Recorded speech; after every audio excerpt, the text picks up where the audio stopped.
Learn English through Stories E5. Adapted and modified by Kulwant Singh Sandhu. Contents. 1. Who was the happiest of them all? 2. Guru Nanak 3, grammar page. 1. Who was the happiest of them all? By Sudha Murty. Meenu was upset. She pouted and sulked and would not talk to Grandma. But how can any child be angry with Grandma for very long? Their grandmother was just too loving and affectionate for anyone to not tell her what was wrong. "Grandma, it's been 3 days and you have not told a story about a king yet," Meenu grumbled. Grandma nodded. "It's true, Meenu. That was my fault. I should have told you a story about a king right away. And I want a good, nice king who does good, nice things for his people, not horrible things like punishing them and jailing them." Meenu sat straight and demanded. "All right, dear, here's a king, just as you want it." And Grandma began her story. King Amrit loved his people and looked after the affairs of his kingdom well.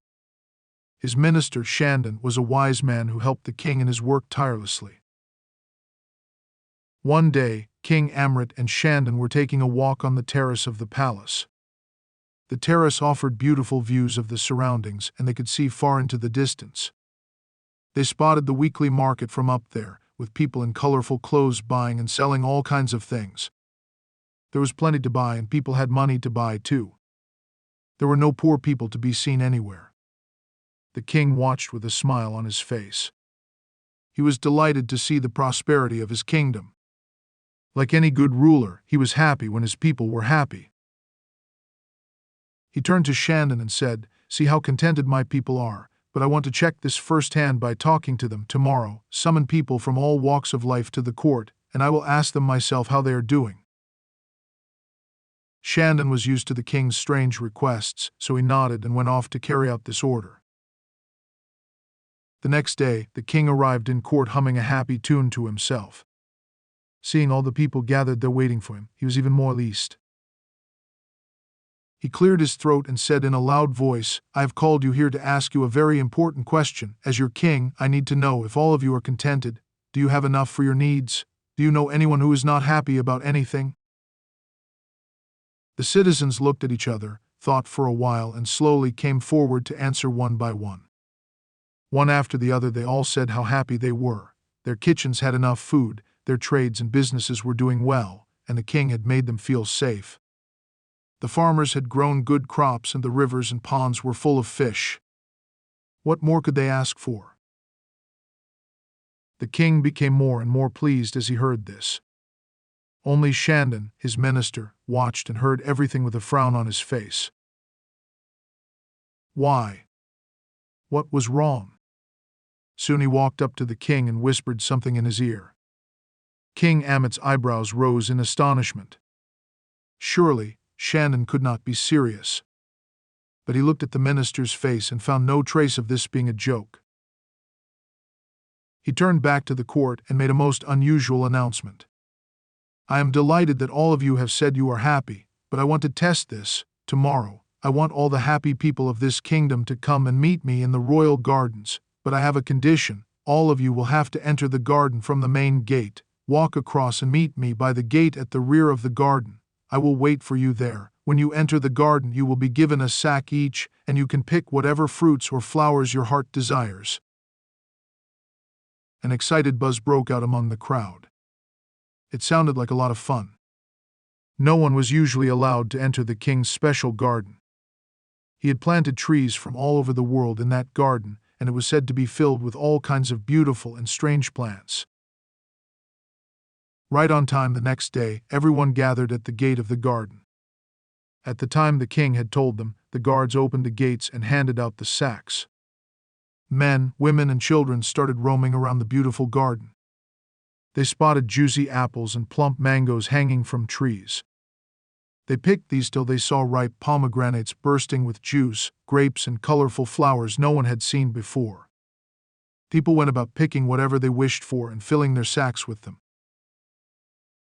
But as they walked further into the garden, it became wilder, more like a forest, and there they saw trees laden with apples of gold, mangoes of silver, and flowers studded with gems and jewels. Everyone emptied their sacks of the fruits they had collected earlier and started madly filling them up with these precious fruits and flowers. They all forgot that they had said they had more than enough for their needs at home. Greed took over their minds, and all they could think about was adding more and more valuables to their sacks. The fruits which they had picked earlier and had tasted to be as sweet as nectar now lay in heaps around the garden, forgotten and left to rot. Then, with their sacks filled right to the top, the citizens made their way to the rear gate of the garden where the king was waiting. But what was this? To their astonishment, they found a raging stream stopping their way. Water gushed down from behind some rocks and rushed over pebbles and big boulders through the garden. The stream was narrow, but the current was strong. There were no boats to take the people across. The only way was to swim. But how could they swim with such heavy sacks filled with gold and silver fruits? The people stood by the stream for a long time, scratching their heads. Then one young man did what they all knew needed to be done. He simply abandoned his sack by the stream, waded into the water, and then swam across to the other side. Slowly the others, too, followed his suit. Sadly, some wailing in distress, they left their sacks filled with what they had thought was the riches of a lifetime and dived into the stream. Then they walked up to their king, wet, unhappy, and angry. King Amrit and Shandon watched them trudge up in their soaking clothes. Shandon had a small smile on his lips while the king looked sad. When they had assembled in front of him, he said, "When I asked you yesterday if you were happy with your lives, all of you said you were contented and did not need anything more, yet, today I can see the sadness on your faces when you had to leave behind the riches you had gathered in my garden. If you were really happy with your lives, why did you gather the jewel fruits, and why are you so sad now?" Everyone looked down, ashamed of their behavior. Only the young man who was the first to cross the stream after leaving his sack behind seemed to be unconcerned. Shandon spotted his cheerful face in the crowd and beckoned him forward. Then he asked, "Tell me, and are you not sad you had to leave behind so much of wealth that suddenly came your way?"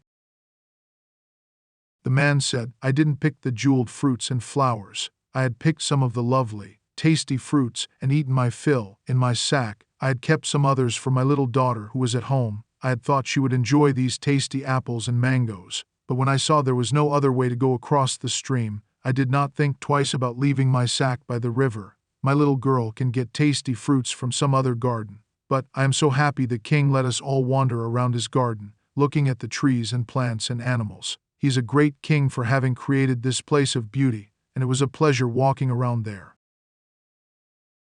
Finally, a smile appeared on King Amit's face. Shandon turned to him and said, "Your Majesty, I hope you now realize that people's contentment does not end with having enough food or money. They also need to be truly happy inside. Only then will they not be swayed when they gain or lose wealth. That is a lesson that everyone, whether a king or a commoner, needs to remember." The king nodded, as did his subjects. This was a lesson they would not forget in a hurry. "Did you like the story, Minu?" Raghu asked. "Oh yes," Minu nodded. "But I liked the minister more than the king." "That's true," Minu Grandma agreed. "Kings did need intelligent ministers to show them the right path sometimes. Remember, Akbar had Birbal, and Krishnadvaraya had Tenali Rama. Why just kings? We all need someone to tell us if what we are doing is wrong. It could be our parents, grandparents, teachers, or even our best friend. The important thing is to listen to them and change our ways when needed." 2. Guru Nanak Dev Ji. Guru Nanak founded Sikhism. Sikhism is one of the youngest religions. He became the first Sikh guru, and his spiritual teachings laid the foundation on which Sikhism was formed. He pleaded for liberalization. He condemned slavery and racial discrimination and said that we all are equal. Guru Nanak was born in 1469 AD in Talwandi, 40 miles away from Lahore. Now his birthplace is called Nankana Sahib.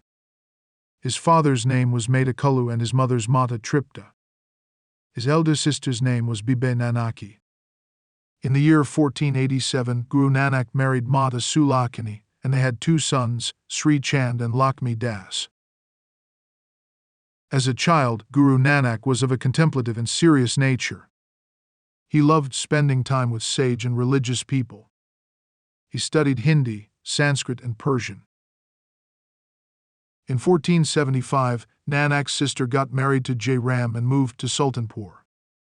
Nanak wanted to stay with his sister for a few days and hence went to Sultanpur and started working under the employer of his brother-in-law. During his stay in Sultanpur, Nanak would go to a nearby river every morning to bathe and meditate. One fine day he went to the river as usual, but did not return for 3 days. It is believed that Nanak went deep inside the forest and stayed there for 3 days. When he returned, he looked like a man possessed and did not utter a word. When he finally spoke, he said, "There is no Hindu and no Mussulman." These words were the beginning of his teachings, which would culminate in the formation of a new religion. Guru Nanak realized that all humans were the children of God and all divisions of creeds, castes, gender, or color were false.